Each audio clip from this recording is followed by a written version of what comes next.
ga hong nang pambigi makha da phomlaga nungsa kan na sarasu sade ne akhoi di karam tawna ai di sabasu paudi nong sura ga he na post ai mo nupi du chotli da ga ko yamna sexy we da pakanda wakhal do he na nungai ba phawi jumdare ne ado lei sabi do na asta thamo ai yam ning tham chale kai su kai de ai nang gi kan bol wi ge hai jumdara nong sura su kana de nusa sarasu sade warasu wade maramdi mamani do nung sinaba ginin nung sinaba si phai habam khai khuthanga se adudi nang yet tale ba mi do salam to raga eina nangu nung sie hai se ne kai su kai de nung sie de long na to banate nung sie bi se kai su kai de ko okay amuk tam salam to raga nang lak pa se ayam na harawe hai se ne Zanang la kisiyam na harabe.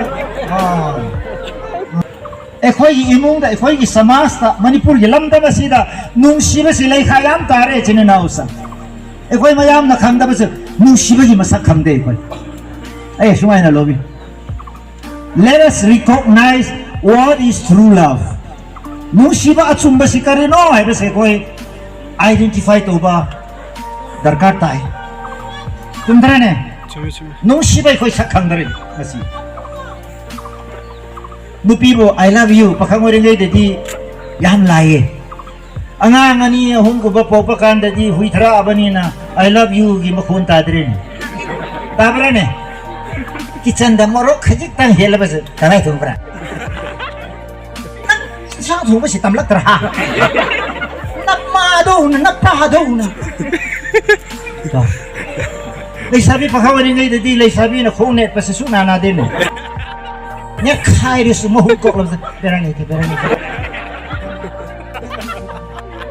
sani bera suka kha di muji ki long na ba matung de di khajik thang khela na mi le tro ni pa se na ujo na mi kadai thamura ha min na te mo choi re ito nungsibado mayeng karpagi tumdra nungsiba walak payine ai nupi nungsi hai ba khut thanggal aphaw ba nupa mayam khut thanggal ai nungsiba nupi bo I love you hai ba ngam nupa thok ba makhai khut thanggal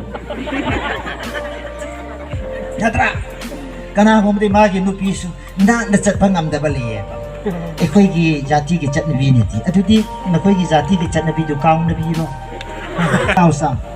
No men khuding natina na khat na ready na bani na tak piba angang singi para do asumai na khoi snupi thira pakanda khat nu ko na tak kumdra na nang sunama gi matau tamo nu pasing na napa gi matau tamo aduna isa nu pa ani pokche mabani na solal malapadi prithvi da mabare gi lanmi Manipur da pali ba makhai se solan na khali ba londa ba khalon se pura bade taibong de irang leite blockade leite community ki problem le ro ethnic problem sok le ro egi thamoi da mchte pangal muslim leite loina isor gi sakta to soi karabani no one is greater no one is smaller no one is taller Madi, Friday, Madi, nak kon mani Madi, yam le hey. Ay ang kasu hey te. Nupa, ikoi classmate man oza nang gi brain ya de. Brain ya bani, kaya na sine de begini. Nang gi brain yellow ra, ha. Nang gi brain yellow ra ha. Nang gi white, ay gi white. Ay su kaya na de. Nang gi I do na phajana nga. Kan na ngang ba ay do na khajik ta ngang ba. Amane. School mana tu begini. Ai sunang gumla infal da poglaga aphaw ba school da kara de ayo ni na. Egi classmate si sensing ni na.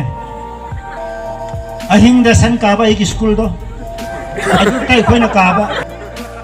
Adu su santi do sendok laga khoi na. Oza adu na ai ngasi nga pha ba chekini hera ga suti ni. Government holiday ki ka ta de ba. Oza gi khutta le suti do. Adugumba da chaurapa adugumba school da karak pada mana azai maru nangi brain si kare na nangga cap mana bani school mana tu bukan ada percibi dah kuai degi kau bangam dah besi ima hari baming thun sini kapler su ima kau ni waras ima kau ni nak kau sedum tahu orang chok lah bas ima ayo ima ipati suku how can a mother forget her baby her bread sangkhom pitha iba mama tu na masado kalam hai na kau ni nasina hining badi Sini makin macam tu kuai degi